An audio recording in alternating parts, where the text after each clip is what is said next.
Assalamualaikum warahmatullahi wabarakatuh. Perkenalkan, kami dari kelompok psikologi eksperimen yang terdiri dari Andri Wijaya, Dinda Kurdiana, Eka Malada, Puspa Gandhi, dan saya sendiri, Gemma Lara Fahmi. Pada kesempatan kali ini, kami akan melakukan review pada jurnal dengan judul Metode Bermain Puzzle Berpengaruh pada Perkembangan Motorik Halus Anak Usia Prasekolah. Nah, apa sih masa prasekolah itu?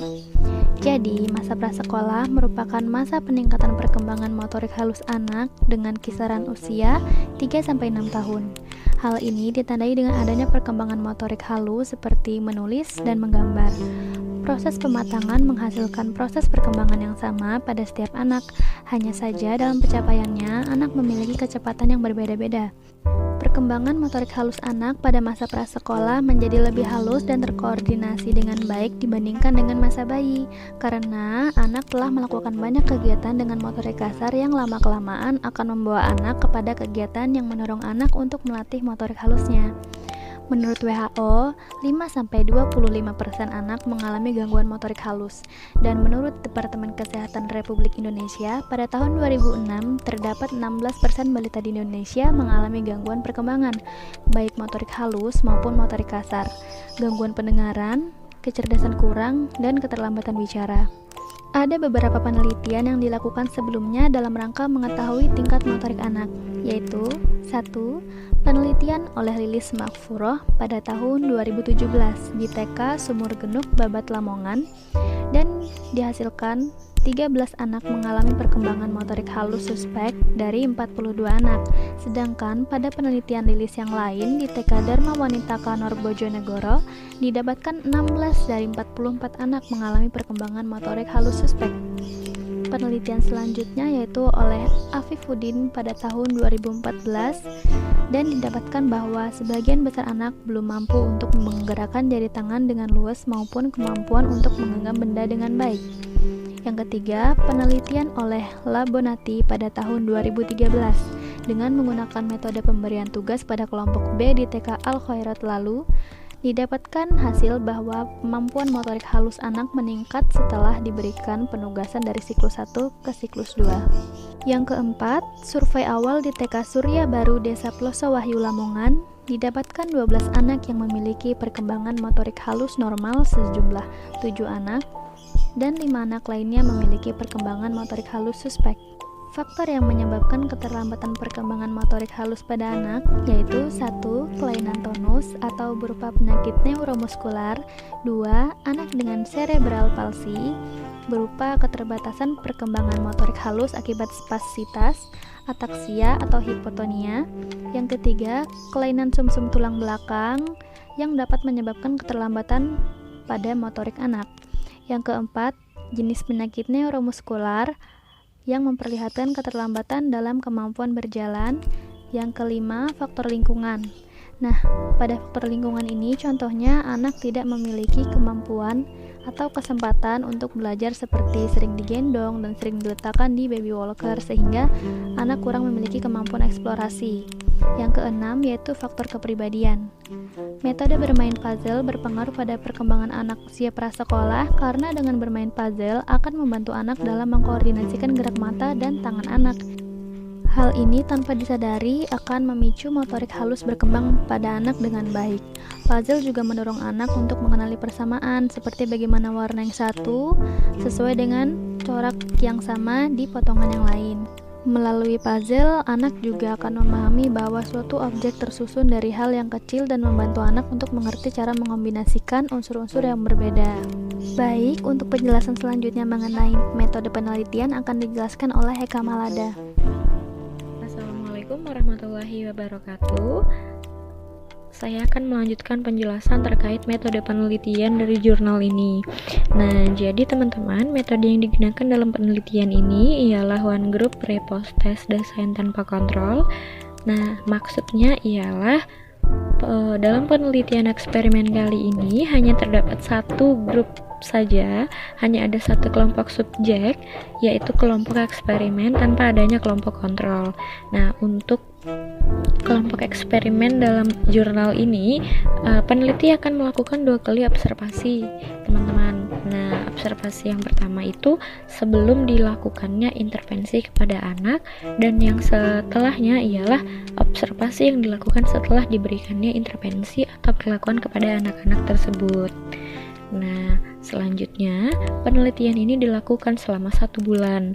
Populasi anak berjumlah 50 dan sampel yang digunakan peneliti ialah sebanyak 44 anak. Teknik yang digunakan ialah simple random sampling. Nah, mungkin teman-teman sudah familiar sebelumnya.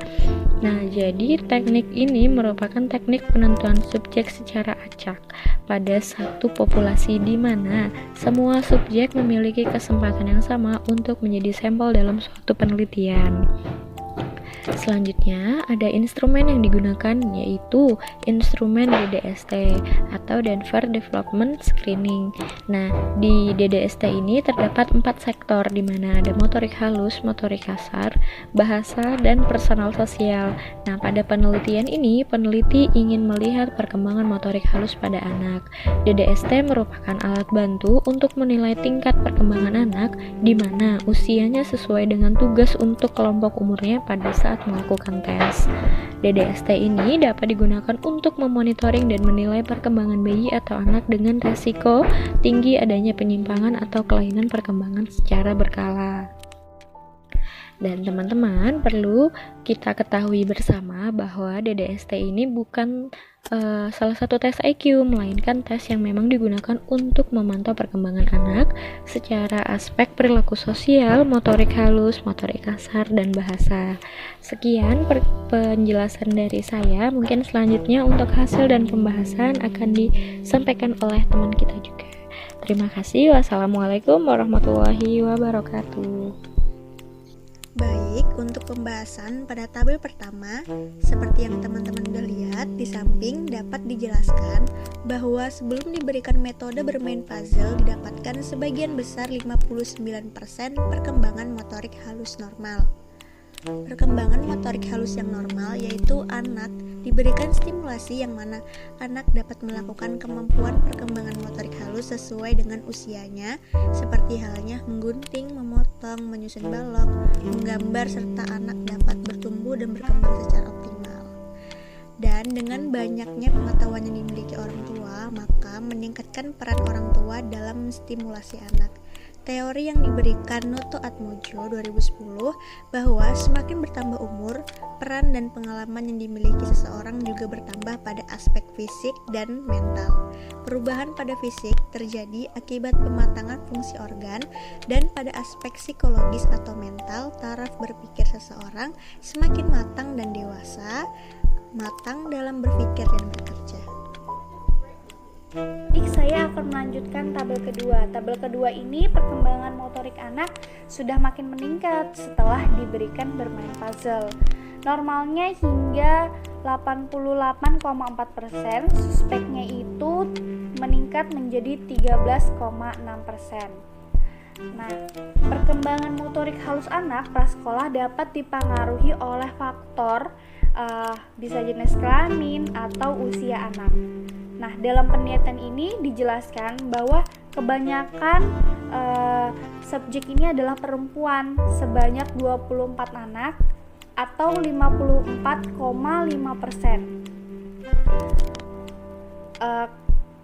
Karena anak perempuan itu lebih mudah diatur dan patuh terhadap orang tua dibandingkan laki-laki itu susah diarahkan dan lebih agresif.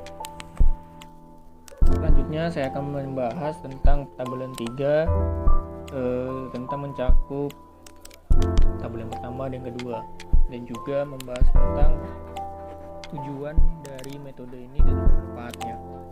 Yang pertama, dari tabel yang pertama tadi sudah dijelaskan oleh teman saya, dari 26 anak yang normal yang memiliki perkembangan motorik halusnya normal sebelum diberikan metode bermain puzzle, dan juga ada 18 anak yang memiliki keterlambatan perkembangan, yaitu suspek itu memiliki pengertian anak yang mempunyai perkembangan motorik halus yang belum sesuai usia perkembangannya. Di tabel yang kedua ada 38 anak dan juga ada 18 anak yang memiliki kelambatan, yaitu 18 anak yang memiliki suspek. Metode ini mempunyai tujuan untuk melatih koordinasi otot-otot kecil pada tangan yang berfungsi untuk memegang dan meletakkan potongan gambar sehingga dapat mempengaruhi motorik halus anak. Motorik halus sendiri mempunyai pengertian aspek yang berhubungan dengan kemampuan anak untuk mengamati sesuatu, melakukan pergerakan melibatkan bagian-bagian tubuh tertentu dan otot yang saya sebutkan tadi seperti tangan dan juga jari-jari tangan. Selanjutnya itu ada manfaat puzzle, yaitu untuk melatih kemampuan keterampilan motorik halus. Keterampilan motorik halus sendiri mempunyai nama lain yaitu fine motor skill yang berkaitan dengan kemampuan anak untuk menggunakan otot-otot kecilnya, khususnya tangan dan jari-jari tangan.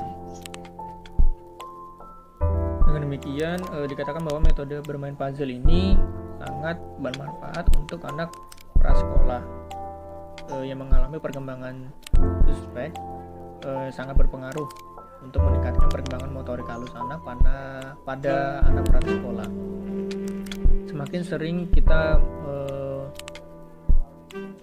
melatih anak untuk melakukan sesuatu hal atau misalkan kayak bermain puzzle ini akan berdampak baik sehingga otot-otot anak akan terlatih sehingga untuk memegang benda atau memegang sesuatu itu tidak akan takut lagi. Dan juga semakin sering melatih otot-otot tangan akan menimbulkan peningkatan perkembangan motorik halus sebelum dan sesudah, dikarenakan ketika anak belum mendapatkan motorik halusnya, ia akan kesulitan untuk melihat suatu benda dan juga memegang suatu benda.